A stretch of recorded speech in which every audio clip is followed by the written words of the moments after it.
নমস্কার বন্ধুরা, আজকের ভিডিওতে আমরা দেখে নেব সিঁড়ির নিচে কি কি রাখবেন আর কি কি রাখবেন না। সিঁড়ি হলো বাড়ির এমন একটা জায়গা যা থেকে বোঝা যায় বাড়ির উন্নতি।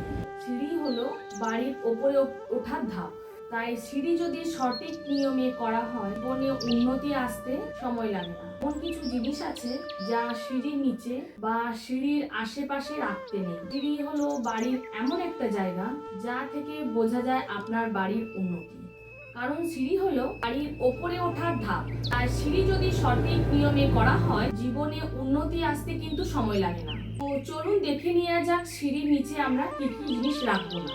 সিঁড়ির নিচে কোনোভাবেই কিন্তু রান্নাঘর করা যাবে না, এতে প্রচুর পরিমাণে নেগেটিভ এনার্জি চলে আসে আমাদের শরীরে। সিঁড়ির নিচে কিন্তু একদম বাথরুম করবেন না, এতে বাড়ির উন্নতি রুদ্ধ হয়। অনেক সময় দেখা যায় জায়গার অভাবে সিঁড়ির নিচে রাখার ব্যবস্থা করা হয়, এটি কিন্তু একেবারেই উচিত নয়। এর ফলে শারীরিক অসুস্থতা বৃদ্ধি পেতে পারে। বাস্তুমতে সিঁড়ির নিচে কোনো ইলেকট্রনিক্স জিনিস রাখা যাবে না। সিঁড়ির নিচে যদি বসার ব্যবস্থা করা হয় তাহলে বাড়ির মালিক এবং অতিথি দুইয়ের উপরেই খারাপ কিন্তু প্রভাব পড়ে। সিঁড়ির নিচে জল রাখা যাবে না, এতে আপনাদের জীবনে সব সুখ শান্তি কিন্তু নষ্ট হবে। সিঁড়ির নিচে কিন্তু একবারই ঠাকুরঘর করা যাবে না। ঠাকুরঘর সব বাড়ির সব থেকে শক্তিশালী পজিটিভ কিন্তু জায়গা।